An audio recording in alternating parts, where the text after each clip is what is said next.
Esta semana estábamos trabajando en un sitio y bueno, ese día no hubo tiempo para comer demasiado. Aunque después comimos una barbaridad, pero bueno, en principio no había tiempo para comer demasiado.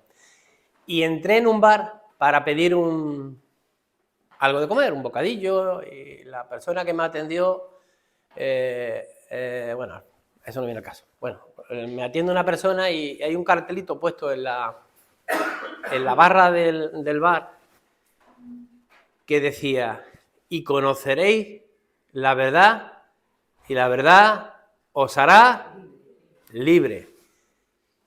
Juan, ¿sabes de qué estoy hablando? Y aquello me llamó la atención. Y a la persona que me atendía le dije: ¿sabéis quién dijo esto? Aquella persona dijo: no. Digo, pues muy bonito. Lo dijo Jesús, el Hijo de Dios, el Mesías, el que ocupó un lugar de muerte para que tú y yo no pudiéramos estar, o no pudiéramos, no muriésemos, sino que entrásemos en la presencia del Señor a través de la fe en Cristo. Ah, pues muy bien. Salió otra persona de allí, que era su marido, y al escucharme hablar me dijo: yo soy cristiano evangélico. Digo, pues muy bien. ¿Y a qué iglesia va? Bueno, me lo dijo, pero no es igual. Le digo, pues perfecto. Y entró otra persona y empezó a hablar con esta persona de Pedro Sánchez. Qué raro, ¿verdad? Es raro que se hablase de Pedro Sánchez. Empezó a hablar de Pedro Sánchez. Pero en unos términos, hermanos, que no lo voy a reproducir. Con unas palabras que yo decía: pero ¿cómo es posible que un hijo de Dios blasfeme de esta forma? ¿Cómo por la misma boca podemos alabar al Señor y hablar de esta forma? ¿Qué es para ti ser hijo de Dios? O mejor dicho, ¿qué es para ti ser cristiano evangélico? ¿Pertenecer a una religión? ¿Eso es para ti?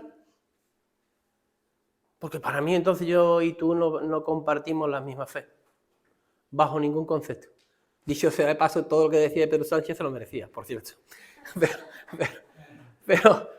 Pero era patético escucharlo hablar. Dios del cielo, ¿cómo es posible que puedas hablar de esa forma? Increíble. Bueno, hermano, hace muchos años de esto, recién convertido, con 18 añitos más o menos, pues vi la necesidad que tenía de estudiar la palabra del Señor.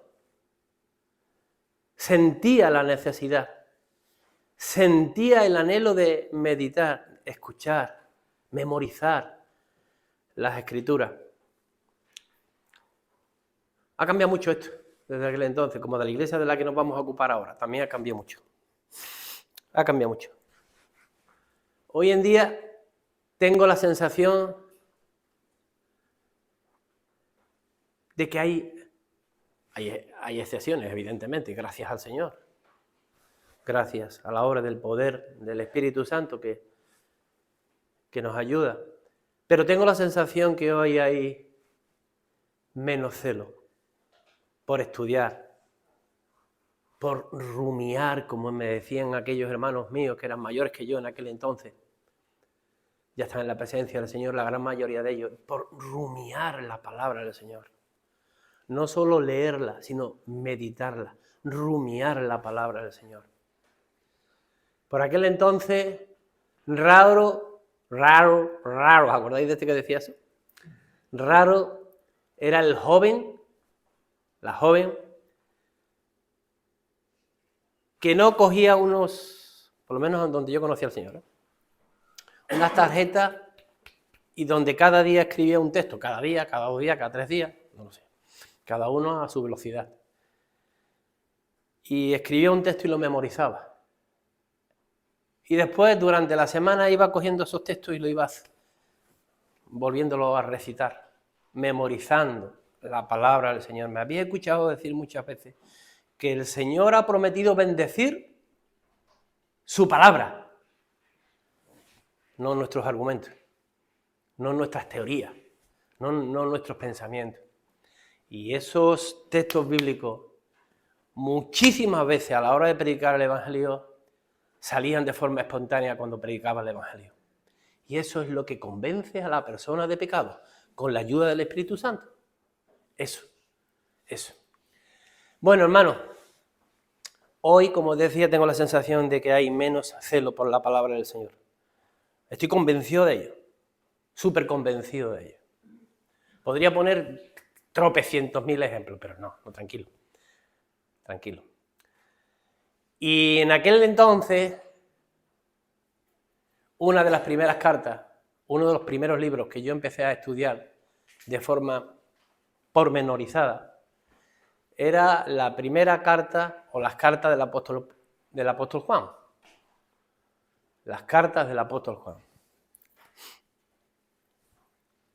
¿Sabéis quién Juan? ¿Quién fue Juan, verdad? ¿Quién? ¿Quién fue Juan? Juan. El amado. Por ejemplo, un calificativo que se le da. Bueno, yo no sé si sois vergonzosos o no tenéis vergüenza, pero coged vuestra Biblia para ir contextualizando quién era Juan. Un discípulo del Señor, que llegó a ser apóstol del Señor. Marcos, no estoy llamando a nadie que se llame Marcos, digo que vamos a leer Marcos capítulo 1, vamos a leer desde el 16, Marcos 1, 16. Andando junto al mar de Galilea, Jesús vio a Simón y a Andrés, su hermano, que echaban la red en el mar porque eran pescadores, estaban trabajando. Y le dijo Jesús: venid en pos de mí y haré que seáis pescadores de hombres. Y dejando luego las redes, le siguieron. Pasando de allí un poco más adelante, vio a Jacobo, hijo de Zebedeo, y a Juan, su hermano, también, ellos en la barca, que remendaban las redes. Luego los llamó y dejando a su padre, Zebedeo, en la barca con los jornaleros, le siguieron. Juan era una persona, era un pescador. Su padre era una persona más o menos acomodada, tenía trabajadores que trabajaban para él, y estaba allí Juan junto a su padre, junto a los jornaleros, y aparece en escena Jesús y le llama, y le dijo: sígueme. ¿Qué hizo? Yo me pongo en lugar de Juan y diría yo: ¿tú quién eres? ¿Qué quieres? ¿Tú qué quieres conmigo? Yo te conozco ni nada. ¿Tú quién eres? ¿Pero qué nos dice la Escritura? ¿Qué nos dice la Escritura? Hermano, estoy haciendo una pregunta. Lo dejó y lo siguió. Eso es. Lo dejó y lo siguió. ¿Qué vio en Jesús? Eso no es la respuesta lógica y coherente de una persona normal y racional, ¿no es cierto? Lo normal, lo racional es que uno empiece a decir: bueno, ¿tú quién eres? ¿Tú qué quieres de mí? Lo dejó y le siguió. Ese era Juan, del que nos vamos a ocupar un poquito en esta mañana. Pasó mucho tiempo.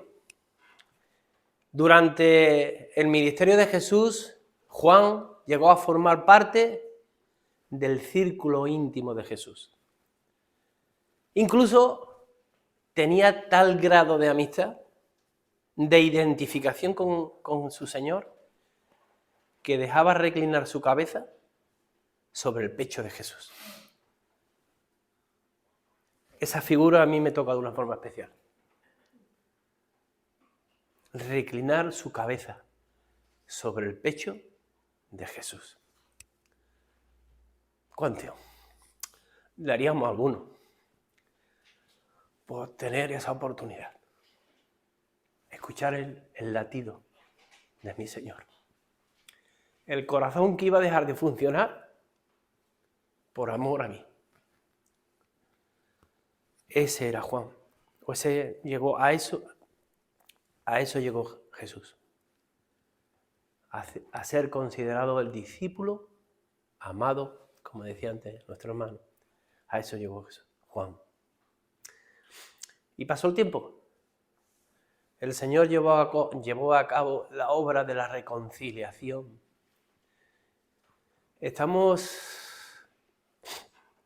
Yo no puedo venir todos los martes, pero los martes que he venido estamos considerando los atributos de Jesús. La última vez que vine estuvimos hablando de la...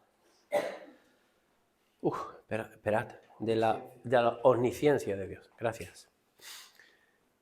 Dios ya sabía en la eternidad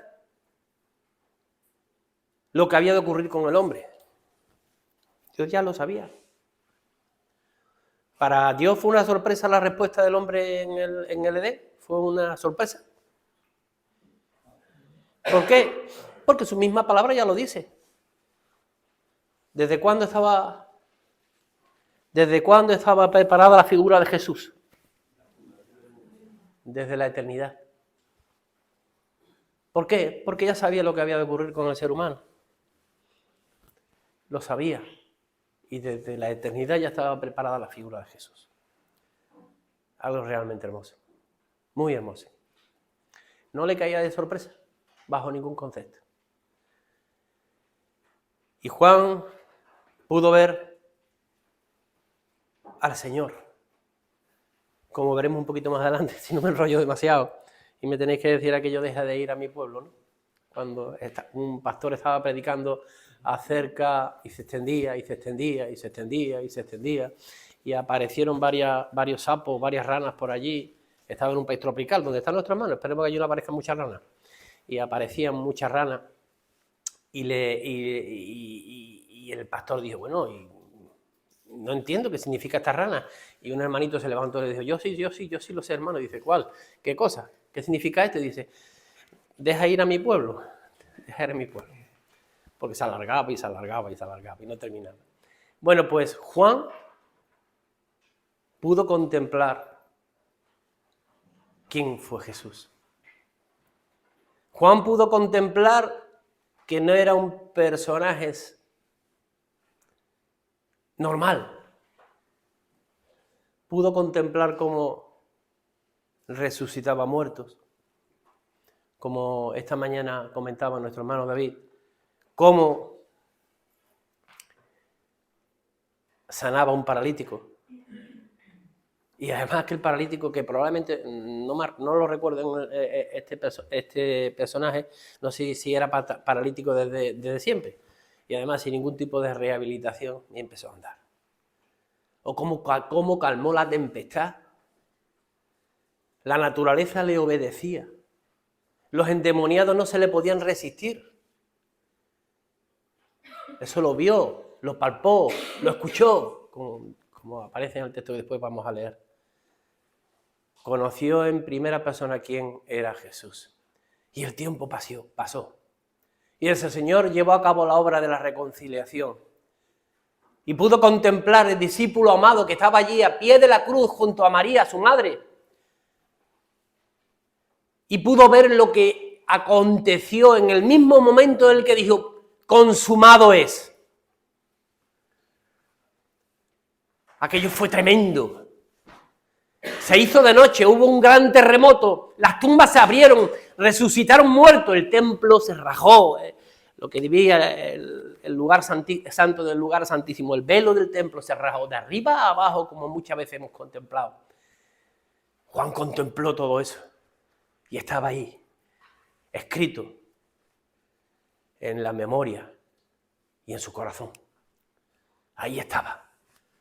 Pasó el tiempo y Juan, siendo ya muy mayor, escribió 3 libros. ¿Sabéis cuáles fueron? No te voy a preguntar a ti, Israel, que siempre responde. Por ejemplo, tú, dime uno solamente. Uno. Dime tú uno. Otro escrito que escribió el Evangelio. Yo con los nombres. Tú sí se te estoy apuntando. A ti, no te des la vuelta.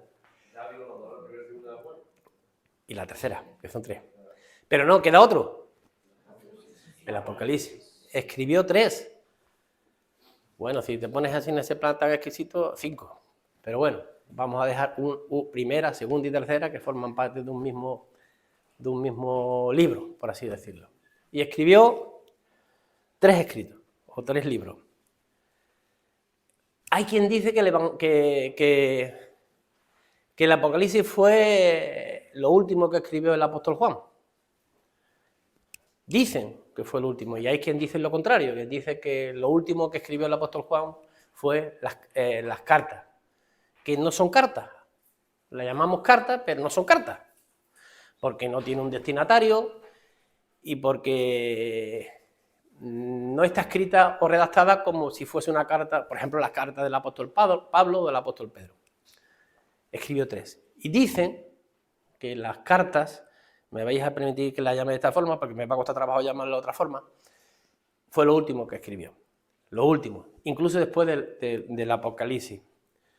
Se escribió sobre el año 100. O sea, que ya era mayorcito. Ya era mayorcito, Juan, cuando las escribió. Muchos han dudado de este escrito, o de estos escritos, diciendo que era imposible que durase tanto tiempo Juan. Bueno, pues los historiadores dicen que se escribió acerca del año 100 de nuestra era. El apóstol Juan, estoy dando unas pinceladas para que podamos visualizar. Antes de empezar con la primera carta de Juan, quiero que tengáis una idea clara del contexto en el que fue escrita. La escribió no como una carta, sino como un, ¿cómo llamarlo? Como un mensaje, un sermón para un grupo de amigos, o un grupo, o una familia. Para una familia. La familia que vivía y residía en Éfeso. Éfeso, la iglesia de Éfeso, fue fundada por el apóstol Pablo, por Pablo. Vamos a leer un poco acerca de esto. Hechos de los Apóstoles,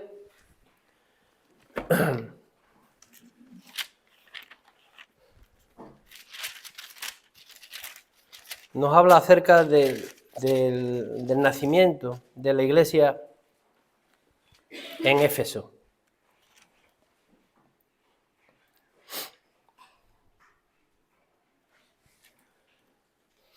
Aunque estoy pensando que si leo todo el capítulo de Hechos de los Apóstoles, a lo mejor me voy a extender. Os lo resumo, ¿vale? Os lo resumo. El apóstol Pablo, por no leerlo, porque si no al final se nos va a hacer bastante largo. El apóstol Pablo llega a Éfeso.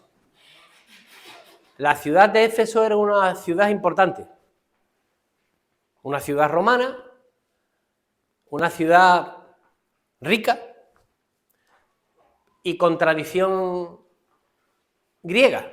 De hecho, la principal diosa de la ciudad de Éfeso se llamaba Diana. Diana. Y allí llega el apóstol Pablo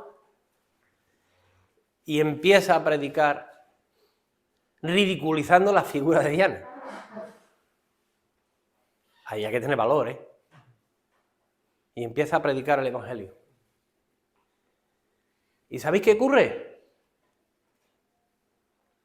Que muchas personas conocen al Señor. Muchos se convierten. ¿Sabéis cuánto tiempo estuvo Pablo en Éfeso predicando el Evangelio y enseñando y formando a los discípulos recién convertidos. ¿Lo sabéis alguno? No, un par de años. Un par de años. Predicando, enseñando, discipulando a los recién convertidos. Y la iglesia abrazó la fe, abrazó al Señor con un entusiasmo increíble, increíble. Muchos creyeron en el Señor, muchos. El apóstol Juan aparece en Éfeso y se constituye en pastor o anciano de la iglesia de Éfeso. Pero ¿sabéis qué ocurre? Que pasan los años. Y hay un texto, hay un refrán que dice que los años no pasan en balde. ¿Queréis saber lo que ocurrió? A ver qué nos dice la Escrituras con la iglesia de Éfeso. Vámonos al Apocalipsis.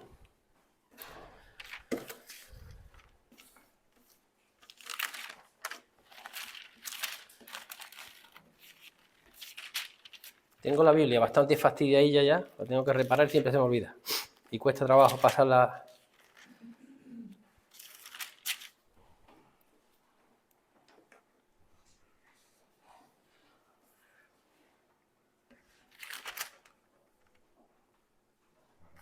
Capítulo 2. Aquella iglesia que abrazó con tanto entusiasmo, con tanta alegría, con tanto amor, el Evangelio de nuestro Señor Jesucristo. Pasaron los años, no sé cuántos, pero un buen número de años. Y mirad lo que dice las Escrituras de Éfeso, capítulo 2. Escribe al ángel de la iglesia en Éfeso, el que tiene las 7 estrellas en su diestra, el que anda en medio de los 7 candeleros de oro, dice esto: yo conozco tus obras. Vamos a parar un momento aquí. Yo conozco tus obras. Aquella iglesia recién convertida trabajó para su Señor. Aquella iglesia, aquellos hermanos recién convertidos, sabían que no habían abrazado una religión.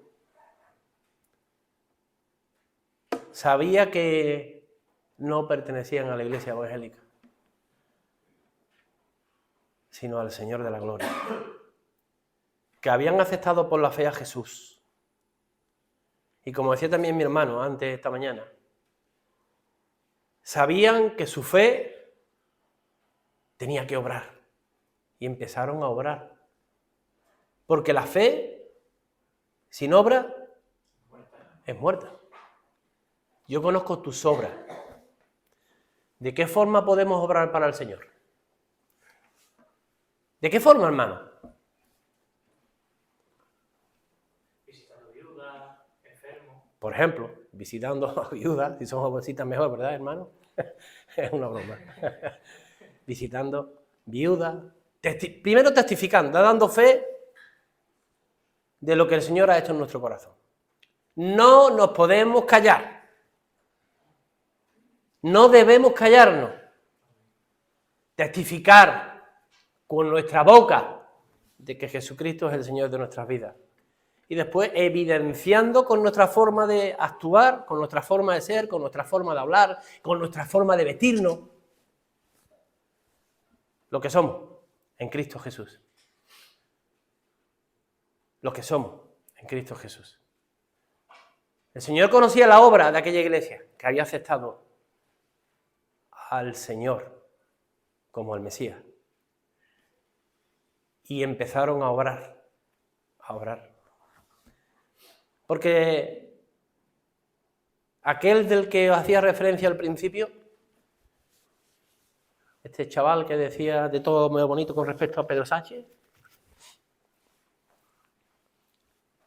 perdonadme, no soy yo quien deba de juzgarle, pero no evidenciaba ser un hijo de Dios. No. El hijo de Dios debe ser como el que lo rescató. O al menos buscarlo, anhelarlo. El Señor dijo, sé santo como yo soy santo. A propósito, ¿sabéis lo que significa ser santo? O ser santo, perdón. ¿Sabéis lo que significa ser santo? Eso es. Apartado solo para Dios. No para Dios y para el mundo. Que es lo que está ocurriendo normalmente con la iglesia actual. Yo no estoy hablando de una iglesia en concreto, sino estoy generalizando. Apartados para el servicio del Señor. Como los instrumentos que se usaban en Israel, en el templo, solamente se utilizaban para el servicio del Señor. Aquellos debieron de dar testimonio público con sus obras de que eran creyentes, cristianos, no por la boca. Por la boca es relativamente fácil, de verdad, créeme que es fácil. Este chaval en un principio me dijo, yo soy cristiano evangélico. Pues muy bien, hermano. Si lo eres, no lo sé. Pero que el Señor te tiene que pulir una barbaridad, te lo garantizo. Como a todo. Yo no voy a decir que a mí no me haya tenido que pulir el Señor. Yo era el más embustero que la hermana que zaragozana, que ponía un montón de números en colorado. Y el Señor tuvo que obrar en mí. No fue fácil, ¿eh? También de otras cosas que aparecían en mi vida que fueron con la ayuda del Señor y con el poder de su Santo Espíritu siendo limada de día en día para intentar ser conforme a mi Señor. Aquella iglesia la conocía el Señor por sus obras. Habían trabajado, se habían entregado en favor del Señor y del Evangelio. Yo conozco tus obras y tu arduo trabajo y paciencia. No un trabajo más o menos, no, un trabajo arduo y paciencia. Y la paciencia que había tenido para con aquellos que no decidían seguir al Señor, o la paciencia que tenían para con otros hermanos. Porque hay veces que tenemos que usar de mucha paciencia para con los hermanos, ¿eh? Paciencia en amor. No paciencia porque no me queda más, no porque no me queda otra, sino en amor. Y que no puede soportar a los malos. En esto sí, wow. No podía soportar a los malos. Era imposible soportarlos, no se podían relacionar con los malos. ¿Cogéis onda pesquera? ¿Con cuánta facilidad nos reunimos con los malos? Incluso hasta nos agrada su compañía, en no pocas ocasiones. Aquella iglesia tenía claro que esa no era su posición ni su sitio, porque el Señor no quería que fuese así. ¿Y qué has probado? A los que dicen ser apóstoles y no lo son. Los has hallado mentirosos. Eran hombres y mujeres maduros. Porque para llegar a esta conclusión hace falta ser maduro, espiritualmente maduro. Un neófito va a ser difícil. Tenían que ser hombres maduros por el estudio, por la dedicación, por la entrega a su Señor. Y has sufrido y has tenido paciencia y has trabajado arduamente por amor de un hombre y no has desmayado. Hasta ahí está describiendo lo que era la iglesia o lo que fue la iglesia de Éfeso, a la que Juan llegó a ser pastor o siervo. Ejemplar, ¿verdad? Pero ahora viene el pero. Pero tengo contra ti que has dejado tu primer amor. Había pasado el tiempo. Muchos años. Y se habían ido enfriando. Las buenas costumbres, la ética cristiana, las normas cristianas, los mandamientos que aparecen en la Escritura se habían ido dejando, si no al 100%, una parte importante de ellos se habían ido dando de lado. Bueno, vivimos en otra época, vivimos en otra sociedad, nos van a llamar integristas, etcétera, etcétera. Y se iban y se fueron apartando de la sana doctrina. A esos primeros discípulos les nacieron hijos.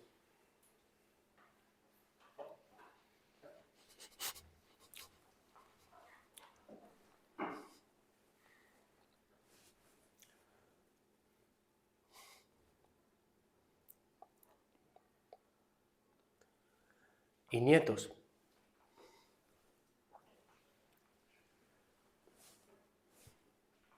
La norma había cambiado.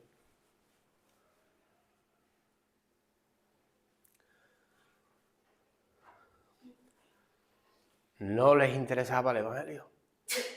Es más, algunos, o muchos de ellos, lucharon en contra del Evangelio.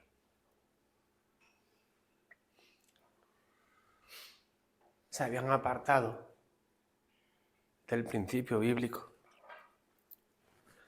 No les interesaba.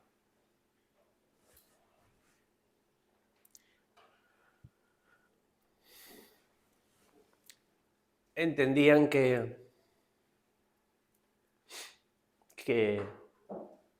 el cristianismo se tenía que adecuar a la nueva era, a la sociedad. Y aparece el principio que aparece en la Escritura, el texto, y empezaron a llamar a lo bueno malo y a lo malo bueno.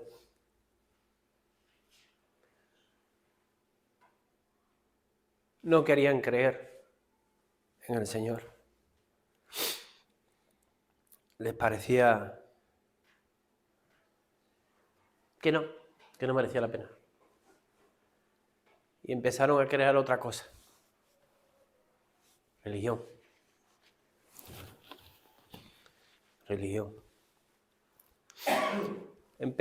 Algunos dijeron que por la persecución algunos se fueron enfriando.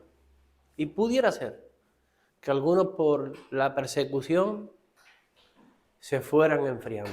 Es posible. Pero ¿sabéis qué le hizo más daño a la iglesia de aquel entonces y ahora?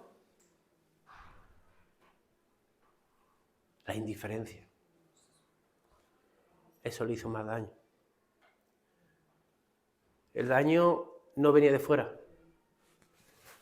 O no solo venía de fuera. Venía de dentro. De hecho, como veremos, ya hoy casi no nos vamos a ocupar, pero de hecho aparecieron, ya les avisó, el Señor mismo les avisó que en los postreros tiempos vendrían lobos rapaces, que aparentaban ser corderos y lo que pretendían es hacer daño al pueblo de Dios. Eso fue lo que empezó a ocurrir. Lo que más daño le hizo a la iglesia no fue la persecución, fue la indiferencia, el desánimo, el egoísmo, el ocupar los primeros lugares, la maldad.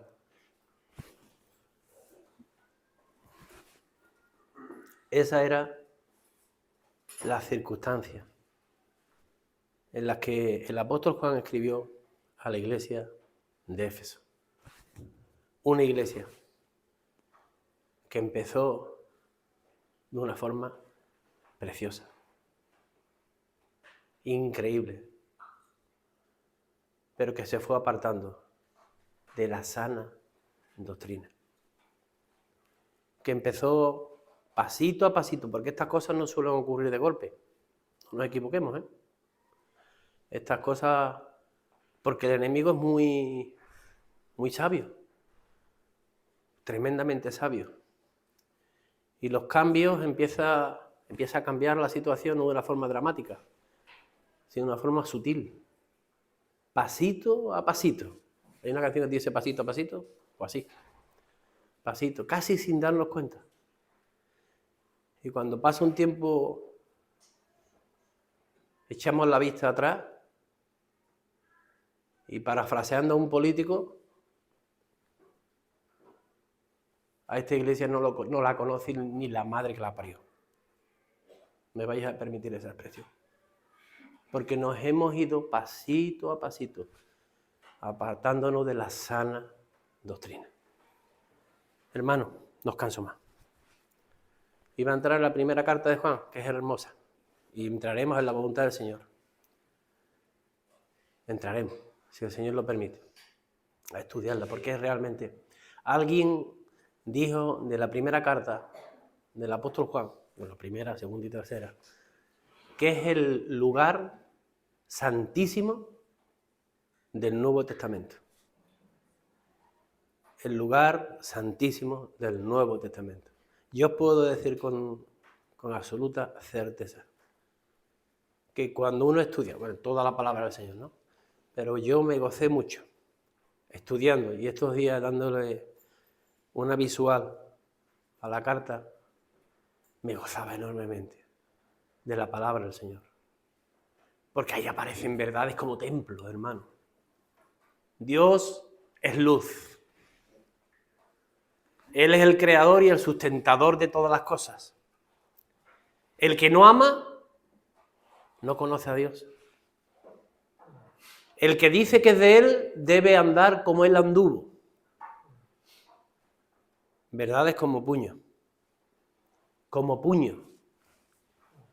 Que la iglesia de Éfeso había empezado a perder y a olvidar. Hermano, que el Señor nos ayude para ser hijos de Dios consecuentes, hijos santificados por la sangre de Cristo y buscando la santidad por el poder de su Santo Espíritu, para la honra y la gloria de nuestro Señor.